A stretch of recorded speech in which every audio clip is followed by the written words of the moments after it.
Hello दोस्तों, नमस्कार। GS with प्रेम के इस यूट्यूब चैनल में आप सभी का स्वागत है। तो जैसा कि आप लोग जानते हैं कि जीएस की जो वाईसीटी रिवीजन सीरीज है यहाँ पर चल रही थी। हमने हम अपने प्लेलिस्ट में इतिहास जो आधुनिक इतिहास है, और मध्यकालीन इतिहास है, प्राचीन इतिहास है तथा पॉलिटी के सेगमेंट को अपलोड कर दिया है। आप हमारे प्लेलिस्ट में जाकर देख सकते हैं। आज हम एक नए क्लास की शुरुआत करेंगे। भारत का भूगोल एवं विश्व भूगोल देखेंगे। तो हम सबसे पहले भारत की भूगोल से चर्चा करेंगे। तो चलिए फटाफट आप लोग जुड़ जाइएगा। क्लास अच्छी लग रही है तो लोगों को शेयर करें। यहाँ से आपके 70 से 80% जी के जीएस के जो स्टैटिक जीके का जो पोर्शन है वो कवर हो जाएगा। तो आप लोग हमारे इस क्लास से बने रहिए, और अगर क्लास अच्छी लग रही है तो लोगों को शेयर भी कर दिया करें। तो चलिए शुरुआत करेंगे हम आज के क्लास को। सबसे पहले देखेंगे भारत के सामान्य परिचय से। जी हाँ, भारत के सामान्य परिचय से हम चर्चा करेंगे। और इसमें हम देखेंगे कि जो भारत विश्व में भारत का जो है स्थान वो देखेंगे। तो कुल जो है विश्व का भारत का जो क्षेत्रफल 2.4%। जी हाँ, इसका क्षेत्रफल जो है पूरे विश्व का 2.4% है। और सातवां सबसे बड़ा देश है ये। जी हाँ, जिसमें रूस, पहले पे रूस, दूसरे पे कनाडा, तीसरे पे चीन, चौथे पे यूएसए, पाँचवें पे ब्राज़ील, छठे पे ऑस्ट्रेलिया और सातवें पे हमारा भारत है। तो इस सेगमेंट आप याद रखेंगे सीक्वेंस, क्योंकि कभी कभी पूछ लिया जाता है कि सबसे बड़ा देश कौन सा है। तो रूस है, और भारत जो है सातवां सबसे बड़ा देश है। कुल जनसंख्या के बाद, जनसंख्या के मामले में हम बात कर रहे हैं। आज जनसंख्या के मामले में जो है, ये क्षेत्रफल के मामले में हम बात कर रहे हैं। जनसंख्या के मामले में तो भारत दूसरा देश है। तो ये हमारा क्षेत्रफल के मामले में भारत जो है सातवां सबसे बड़ा देश है। पहले पे रूस है, दूसरे पे कनाडा है, तीसरे पे चाइना है, चौथे पे यूएसए है, पाँचवें ब्राज़ील है, छठे पे ऑस्ट्रेलिया, उसके बाद हमारा भारत है। कुल जनसंख्या की बात करें तो पूरे विश्व की कुल जनसंख्या का भारत में 70.5% निवास करता है। जनसंख्या के आधार पर भारत दूसरा सबसे बड़ा देश है, इसे भी आप लोग याद रखेंगे। अगला हम लोग देखेंगे भारत के दूरस्थ बिंदु की बात करेंगे। तो पूर्व में है जो है कीबीथू अरुणाचल प्रदेश में, उत्तर में जो है इंद्राकोल लद्दाख में। जी हाँ, पश्चिम की बात करेंगे तो गौर माता जो कि गुजरात में है, और दक्षिण की बात करेंगे तो इंदिरा पॉइंट जो है ग्रेट निकोबार में है। इसे भी आप लोग याद रखेंगे, यहाँ से भी हमारे एग्जाम में क्वेश्चन पूछे गए हैं। अब अगला हम लोग देखेंगे यहाँ पर भारत भारत की स्थिति देखेंगे। तो यह उत्तरी गोलार्ध में है। अक्षांश के अनुसार देखा जाए तो एशिया महाद्वीप में अवस्थित है। इसे आप लोग याद रखेंगे। क्षेत्रफल की बात करें तो 32,87,263। जी हाँ, 32,87,263 वर्ग किलोमीटर है भारत का क्षेत्रफल। आकृति की बात करेंगे तो चतुष्कोणीय है। और देशांतर की बात करेंगे तो देशांतर के अनुसार है पूर्वी गोलार्ध में। तो इस तरह आप देख सकते हैं कि अगर आपसे देशांतर पूछा जाए तो आप पूर्वी गोलार्ध बताएंगे, और अक्षांश के अनुसार अगर पूछा जाए तो उत्तरी गोलार्ध में है। इसे आप लोग याद रखेंगे। भारत की सीमा रेखा की बात करेंगे तो स्थलीय सीमा रेखा जो है लगभग 15,200 किलोमीटर है। जी हाँ, और समुद्री तट रेखा जो है 7,516 किलोमीटर है। अभी इसमें कुछ चेंज हुआ है, आप इसे अपडेट कर लीजिएगा यहाँ पर।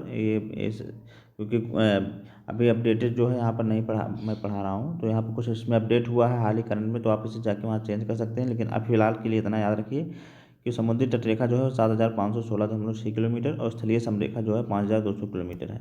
इसमें भी कुछ चेंजिंग हुई है, आप इसे जाके वहाँ देख सकते हैं अपने साइट्स पे। अगला हम लोग देखेंगे भारत का अक्षांशीय विस्तार की बात करें तो 37.6 उत्तरी अक्षांश और 8 डिग्री 4 मिनट उत्तरी अक्षांश। तो ये इसका भारत का अक्षांशीय विस्तार हो गया। 37 डिग्री 6 अंश उत्तरी अक्षांश और 8 डिग्री 4 मिनट उत्तरी अक्षांश। तो ये हमारा अक्षांशीय विस्तार हो गया। भारत का देशांतरीय विस्तार देखेंगे तो 68 डिग्री 7 पूर्वी देशांतर और 97 डिग्री 25 मिनट पूर्वी देशांतर। ये हमारा जो है देशांतरीय विस्तार हो गया। तो इसे आप लोग जरूर याद रखेंगे। अब हम बात करेंगे उत्तर से दक्षिण विस्तार की। तो 3,214 किलोमीटर। जी हाँ, ये जो भारत का जो उत्तर से दक्षिण विस्तार है यह 3,214 किलोमीटर है। इसे आप लोग याद रखेंगे। और ये पूर्व पश्चिम की बात करेंगे तो पूर्व पश्चिम जो है 2,933 है। तो इस तरह आप देख सकते हैं कि वो जो उत्तर से दक्षिण का विस्तार है आपका लंबा है, और इसकी दूरी भी लंबी है। तो 3,214 है उत्तर से दक्षिण, और पूर्व से पश्चिम 2,933 है। इसे आप लोग याद रखेंगे। कर्क रेखा की बात करेंगे तो जो है भारत के लगभग मध्य से गुजरती है, बीचों बीच से गुजरती है। और भारत के 8 राज्यों, जी हाँ, गुजरात, राजस्थान, मध्य प्रदेश, छत्तीसगढ़, झारखंड, पश्चिम बंगाल, त्रिपुरा और मिजोरम, इन 8 राज्यों से भारत की कर्क रेखा गुजरती है। इसका एक ट्रिक भी है, मित्र पर गमछा झार। इसे भी आप लोग याद कर सकते हैं। अब हम बात करेंगे भारत के मानक समय रेखा की। जी यहाँ 82.5 डिग्री पूर्वी देशांतर है। और यह उत्तर भारत के 5 राज्यों जिसमें उत्तर प्रदेश, मध्य प्रदेश, छत्तीसगढ़, उड़ीसा और आंध्र प्रदेश से गुजरती है। ये 82.5 डिग्री जो है मानक समय रेखा है। यह जो है ग्रीनविच मध्य समय GMT से 5.5 घंटा आगे है।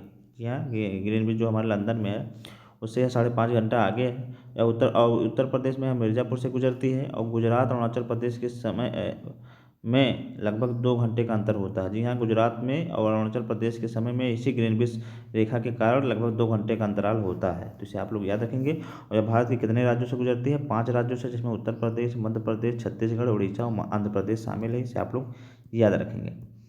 अब हम भारत के कुछ पड़ोसी देश उससे लगे सीमा की बात करेंगे। जी हाँ, तो सबसे पहले हम चीन की बात करेंगे। 3088 किलोमीटर इसकी लंबाई सीमा है। और इससे जो सटे राज्य हैं उसकी बात करेंगे, तो इससे लद्दाख, हिमाचल प्रदेश, उत्तराखंड, सिक्किम और अरुणाचल प्रदेश, तो ये हमारे 5 राज्य हैं जो चीन की सीमा से लगे हुए हैं। और उसकी सीमा कितनी लगी है? 3488 किलोमीटर। पाकिस्तान की बात करेंगे तो इसकी लंबाई 3323 किलोमीटर है। यह जो है लद्दाख से, जम्मू कश्मीर से, पंजाब, राजस्थान और गुजरात, तो ये 5 राज्य हैं जिसकी सीमा इससे लगती है। इसे आप लोग याद रखेंगे। यहाँ से जरूर एक आध क्वेश्चन बन जाता है हमारे एग्जाम में। तो पाकिस्तान के याद रखेंगे कि लद्दाख, जम्मू कश्मीर, पंजाब, राजस्थान, गुजरात, ये 5 राज्यों से सीमा इसकी लगती है। चीन की बात करेंगे तो लद्दाख, हिमाचल प्रदेश, उत्तराखंड, सिक्किम और अरुणाचल प्रदेश, इन 5 राज्यों से चीन की सीमा लगती है। अगला हम लोग देखेंगे बांग्लादेश की बात करेंगे तो सबसे ज़्यादा बांग्लादेश से लगती है 4096.7 किलोमीटर। और यह जो है पश्चिम बंगाल, असम, मेघालय, त्रिपुरा, मिजोरम, तो यहाँ पे से याद रखेंगे ये 5 राज्य हैं जिससे इसकी सीमा लगती है। उसकी टोटल सीमा 4096 किलोमीटर। नेपाल की बात करेंगे तो 1751 किलोमीटर की सीमा लगती है भारत से।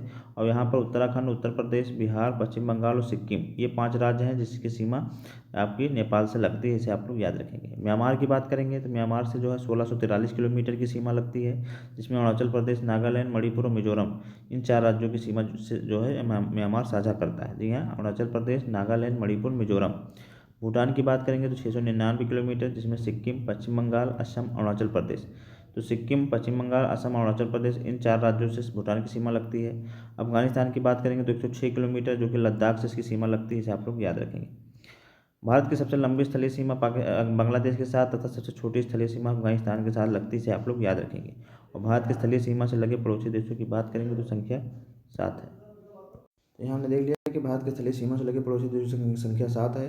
रेड क्लिफ रेखा भारत और पाकिस्तान के बीच, मैकमोहन रेखा भारत और चीन के बीच, डूरन रेखा जो है भारत और अफगानिस्तान के बीच, तो इसे आप लोग जरूर याद रखेंगे। अगला हम लोग देखेंगे कि दक्षिण में समुद्र पार भारत के 2 पड़ोसी देश श्रीलंका और मालदीव हैं। भारत और श्रीलंका के बीच स्थित पाक जल संधि मन्नार की खाड़ी और बंगाल की खाड़ी के मध्य स्थित है। इसे आप लोग याद रखेंगे। भारत और श्रीलंका के मध्य स्थित पाक जल संधि मन्नार की खाड़ी और बंगाल की खाड़ी के मध्य स्थित है। इसे आप लोग याद रखेंगे। भारत के भौतिक स्वरूप की बात की जाए तो भारत के भौतिक स्वरूप जो है यहाँ पर पहला जो है उत्तर और उत्तर पूर्वी पर्वतीय क्षेत्र है, दूसरा उत्तरी मैदान है, तीसरा प्रायद्वीप पठार है, चौथा हमारा भारतीय मरुस्थल है, फिर तटीय मैदान है, फिर द्वीप समूह है। तो इन 6 भागों में जो है भारत का भौतिक स्वरूप जाना जाता है। पहला उत्तर पूर्व का पर्वतीय क्षेत्र, दूसरा उत्तरी मैदान, तीसरा पर्वतीय पठार, चौथा भारतीय मरुस्थल, पांचवा तटीय मैदान, छठा द्वीप समूह। इसे आप लोग याद रखेंगे।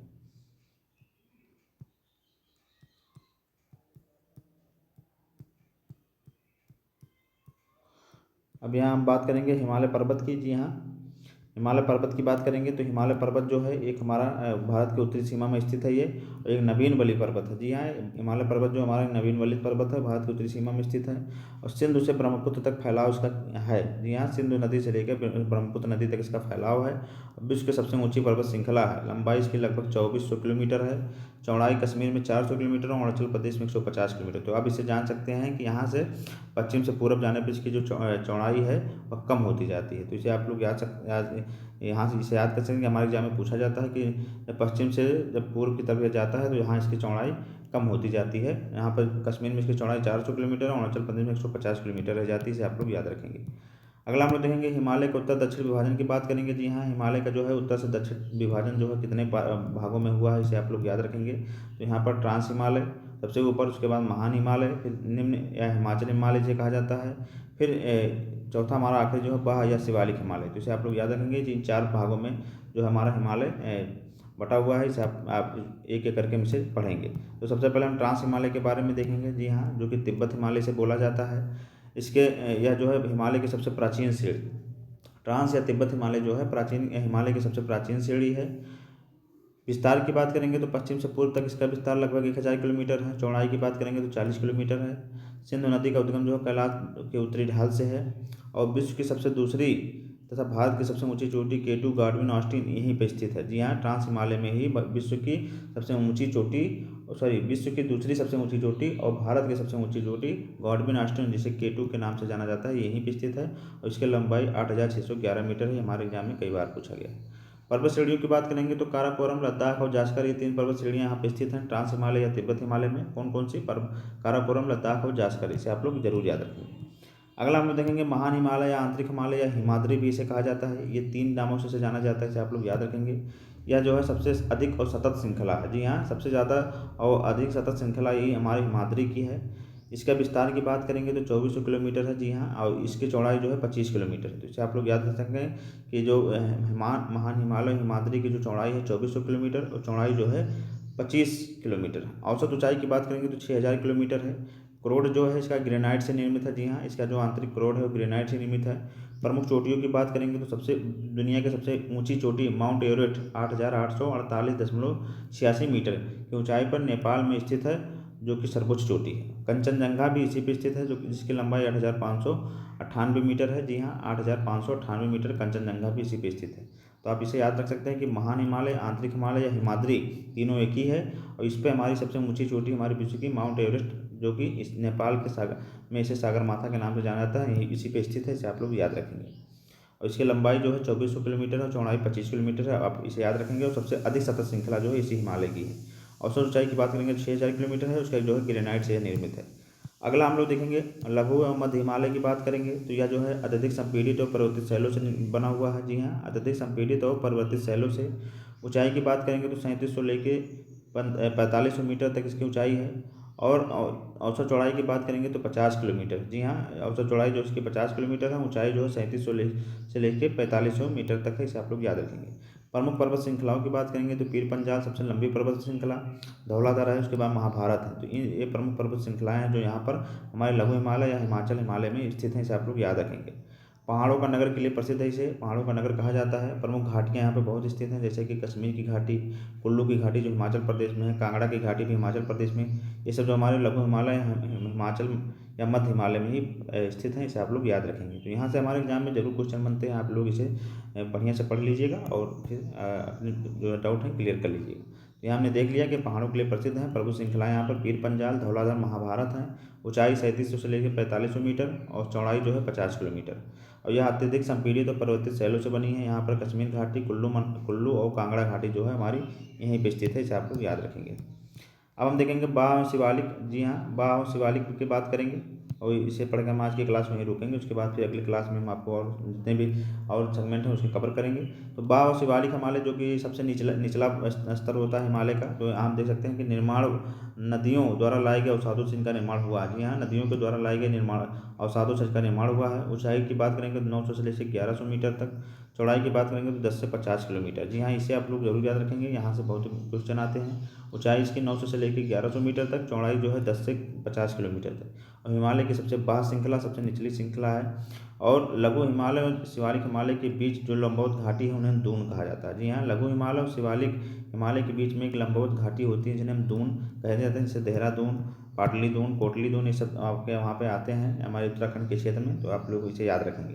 प्रसिद्ध दून की बात करेंगे तो देहरादून, कोटली दून, पाटली दून, ये सब हमारे जो हैं दून हैं। यहाँ पर हमारे शिवालिक में पाए जाते हैं। ये मध्य हिमालय और शिवालिक के बीच में पाए जाते हैं। तो इसे आप लोग याद रखेंगे। तो इस तरह हमने यहाँ पर आज की क्लास को हम यहीं ब्रेक करेंगे और फिर अगले क्लास में हम आप बाकी जितने भी सेगमेंट हैं भारत से संबंधित, भारत के भूगोल से संबंधित, उसे डिस्कस करेंगे। क्लास आप लोगों को कैसी लग रही है आप लोग हमारे कमेंट बॉक्स में जरूर बताएं। अगर क्लास अच्छी लग रही है तो लोगों को शेयर करें, ज़्यादा से ज़्यादा लोगों को जोड़ें। फिर हम मिलेंगे नई क्लास में। तब तक पढ़ते रहिए, आप लोग स्वस्थ रहिए। नमस्कार, जय हिंद।